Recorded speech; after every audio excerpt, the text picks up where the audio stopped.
Salam, bugün sizə 50, 30, 20 maliyyə strategiyası haqqında danışmaq istəyirəm. Bu, gəlirlərinizi 3 yerə bölən sadə, lakin effektiv idarə etmə üsuludur.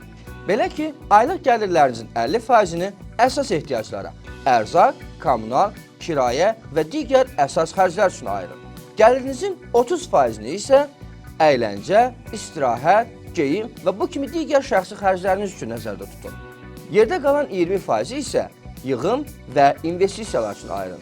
Bu, gələcəyinizin təminatı, investisiya portfelinizin formalaşdırılması üçün önəmli şərtdir. Bu strategiya sizə maddi intizamı öyrədir, maliyyə sabitliyini təmin edir və gələcəkdə yaşaya biləcəyiniz maliyyə çətinliklərinin qarşısını alır. Siz də effektiv investisiya portfeli formalaşdırmaq və öz kapitalınızı düzgün idarə etmək vərdişlərinə yiyələnmək istəyirsinizsə, buyurun bizim kurslarımıza yazılın.